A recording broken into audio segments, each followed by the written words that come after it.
ये क्या चाय बनाई है? इसमें चाय पत्ती और शक्कर दोनों ही नहीं है। मज़ा नहीं आया, फिर से बना कर लाओ।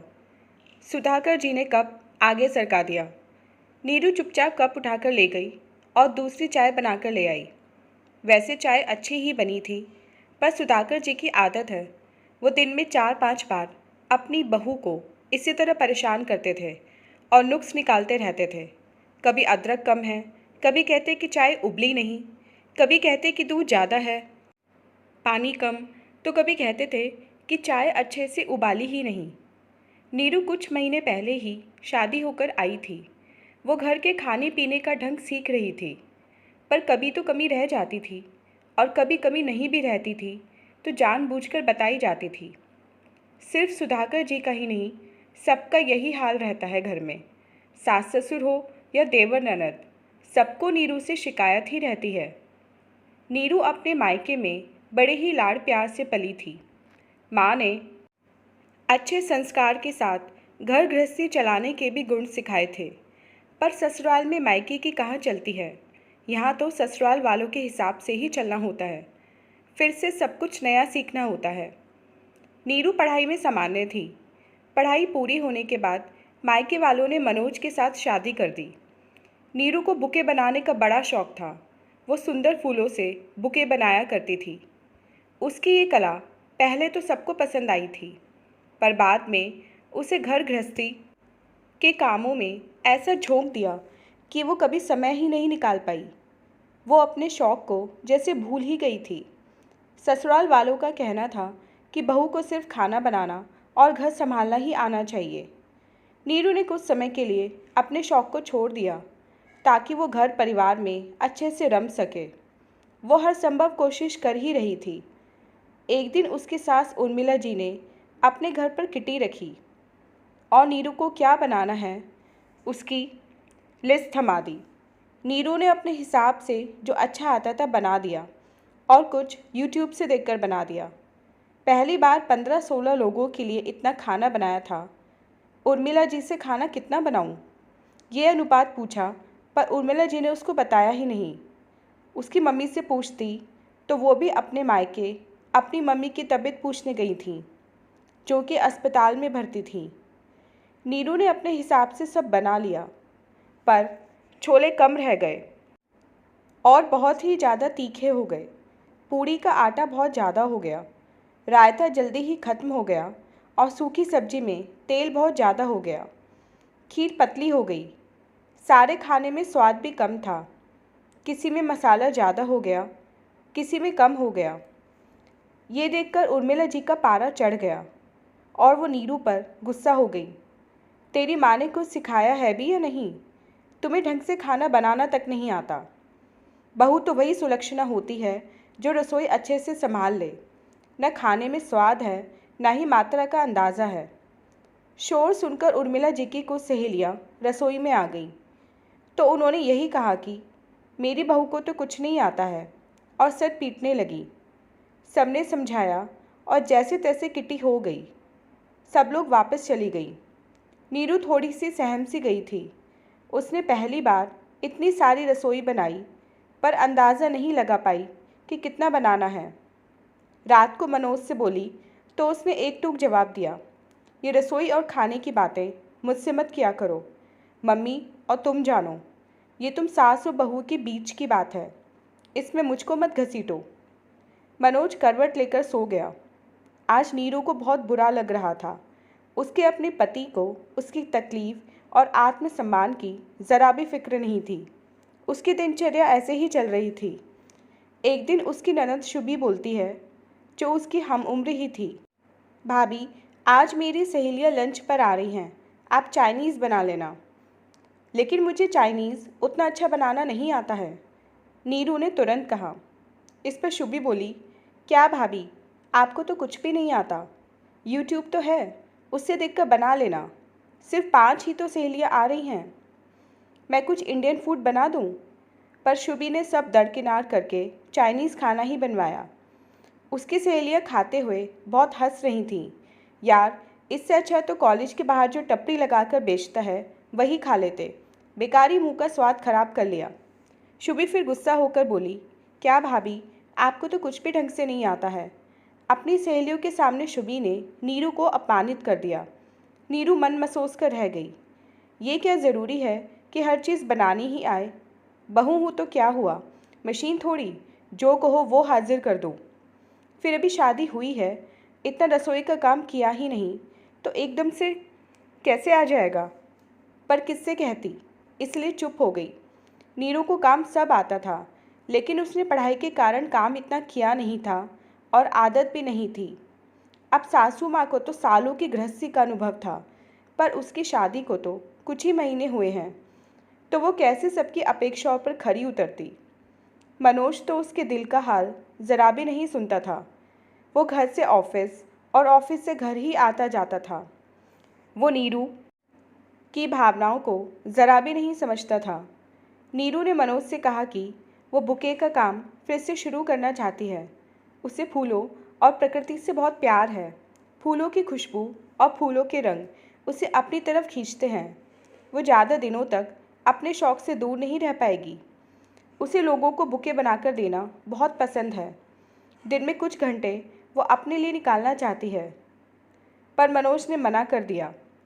बुके बनाने के अलावा तुम्हें और कुछ भी आता है या नहीं? मैं अच्छा कमा रहा हूँ, तुम्हारे पैसों की ज़रूरत नहीं है। बुके बनाने में जितना समय नष्ट करोगी, उतना समय तुम घर के कामकाज और खाना बनाना सीखने में लगाओ तो बेहतर है। नीरू के लिए अब सब कुछ असहनीय हो रहा था।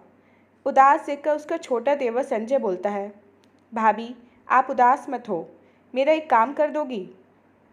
कल मुझे ऑफिस से आने में देर हो जाएगी, तो आप ये पार्सल मेरे दोस्त को देकर आ जाओगी? कल उसका बर्थडे है और मैं उसे सरप्राइज़ देना चाहता हूँ। शुभी परीक्षाओं में व्यस्त है, भैया को कह नहीं सकता और उसका घर अलग रास्ते में पड़ता है। मैं उठता भी देरी से हूँ, तो मैं जा नहीं पाऊँगा। आप ये स्कूटी की चाबी ले जाना, मैं आपको घर का पता भी दे दूँगा। ये कहकर संजय ने गिफ्ट दे दिया। लेकिन मुझे स्कूटी चलाना नहीं आता है, मैंने कभी स्कूटी नहीं चलाई। ये सुनते ही संजय भी झल्लाकर बोलता है, क्या भाभी, आपको ढंग से न खाना बनाना आता है और ना ही स्कूटी चलाना आता है, आखिर आपको आता क्या है? संजय भैया, मैंने स्कूटी सीखने की कोशिश की थी, पर मेरे हाथों एक एक्सीडेंट हो गया था। तब से मन में डर सा बैठ गया है। मैं ऑटो से जाकर दे आऊँगी। नीरू ने कहा, नहीं, आप रहने ही दो, मैं कोई दूसरा इंतज़ाम कर लूँगा। संजय ये कहकर निकल गया। आज नीरू को बहुत अपमान महसूस हो रहा था। जिसे देखो वो यही कह रहा था कि आपको तो कुछ भी नहीं आता। रोज़ उसके आत्मसम्मान को चोट पहुंचाई जाती थी। खाना वो बना लेती थी, पर ज़रूरी नहीं है कि इसमें परफेक्ट हो जाए। सालों तक खाना बनाते बनाते इसमें एक्सपर्ट हुआ जा सकता है, कुछ महीनों में नहीं। नीरू यह सब कुछ सहन कर रही थी क्योंकि उसके मायके में उसका साथ देने वाला कोई नहीं था। वह 4 बहनें थीं और बेटी को वो लोग बोझ मानते थे। उससे छोटी 3 बहनों की अभी शादी करना बाकी था। वह अपना दुख अपने मायके में नहीं बता सकती थी, पर इस तरह से रोज़ अपमान भी तो नहीं सहा जा रहा था। सास ससुर, देवर ननद, पति सभी उसका अपमान करते रहते थे, उसे ताने देते रहते थे। उसका बुके बनाने का और पॉट में पौधे सजाने का हुनर तो कहीं जंग खा रहा था। उसने एक दिन हिम्मत जुटाई और पति से कहा कि उसे बुके का काम शुरू करना है, अपने हुनर को चमकाना है, नहीं तो गृहस्थी में कहीं खो जाएगा। उसने बहुत ज़िद की। ठीक है, जो भी करना है घर से कर लो, कहीं आने जाने की ज़रूरत नहीं है। मेरी माँ और बहन को तकलीफ़ नहीं होनी चाहिए। रसोई तुम्हें ही बनानी होगी, मनोज ने कह दिया। नीरू के तो पंख लग गए। उसने अपनी सोसाइटी के ग्रुप में अपने पिछले बनाए बुके के फ़ोटो डालने शुरू किए। उसे ऑर्डर मिलने लगे। नीरू के काम की सभी तारीफ़ करने लगे और उसकी अच्छी कमाई होने लगी। ये देखकर मनोज ने भी उसे सहयोग देना शुरू किया। अब घर के बाहर वाला स्टोर रूम नीरू ने काम में लेना शुरू कर दिया। शादी ब्याह हो या वैवाहिक वर्षगांठ, उसे बुके बनाने के लिए अच्छे ऑर्डर मिलने लगे और कॉरपोरेट जगत में भी सीनियर का वेलकम हो या कोई मीटिंग बुके, उसके बुके ही जाने लगे। अब वह रसोई में कम ध्यान दे पाती थी। उर्मिला जी ने अपने बेटे से शिकायत की तो उसने अपनी माँ से कहा, मम्मी हम खाना बनाने वाली रख लेते हैं।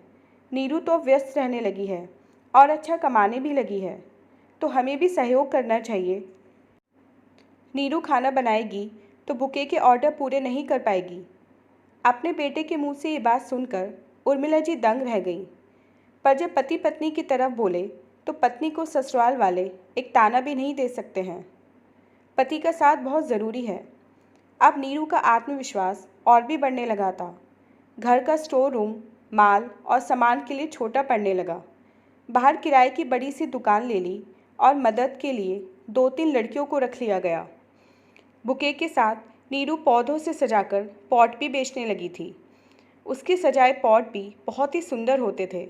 बड़ी बड़ी मीटिंग्स में उसके बनाए पॉट गिफ्ट किए जाने लगे। इसी के साथ वो पर्यावरण की रक्षा के लिए पेड़ भी लगाने लगी। शहर में पेड़ों को लेकर जागृति फैलाने लगी। उसके कार्यों को देखकर शहर में उसका सम्मान किया गया। पत्नी की सफलता और उसकी कमाई पर मनोज अब खुश रहने लगा। जब मनोज खुश था तो नीरू को सास ससुर ननद देवर भी कुछ नहीं कह पाते थे। अब नीरू ने अपनी कमाई से कार खरीद ली और ड्राइविंग भी सीख ली। एक सुबह वो घर से दुकान के लिए जा रही थी तो उसने देखा उसके देवर की बाइक खराब हो गई है। तो उसने आवाज़ लगाई, संजय भैया आपको छोड़ दूँ? मुझे स्कूटी तो नहीं पर कार चलाना ज़रूर आता है। ये सुनकर संजय शर्मिंदा हो गया और उसने नीरू से माफ़ी मांग ली। नीरू ने अपनी सफलता के लिए अपनी ननद शुभी की सहेलियों को बुलाया और शहर के सबसे महंगे चाइनीज़ रेस्टोरेंट से चाइनीज़ फूड मंगवा कर खिलाया। तो सब तारीफ़ करने लगे और खूब धन्यवाद देके गए। शुभी, मैं अच्छा चाइनीज़ फूड तो नहीं बना सकती हूँ, पर तुम्हें शहर के सबसे अच्छे और महंगे रेस्टोरेंट से मंगवा कर खिला सकती हूँ। तुमने अपनी सहेलियों के सामने मेरा अपमान किया था, पर मेरी माँ ने मुझे कभी यह नहीं सिखाया है। कभी भी किसी को कुछ भी कहना हो, कोई भी शिकायत या कमी हो, उससे अकेले में कहो। किसी के भी आत्मसम्मान को चोट नहीं लगनी चाहिए, क्योंकि शरीर की चोट इंसान भूल सकता है, पर आत्मसम्मान पर लगी चोट कभी नहीं भूल पाता। शुभी, कोई भी इंसान परफेक्ट नहीं होता है, फिर बहू से ये उम्मीद क्यों करते हैं कि बहू हर काम में परफेक्ट हो? उसे सब तरह के काम आने चाहिए। शुभी की नज़रें शर्म से झुक गईं। भाभी, मुझे माफ़ कर दो।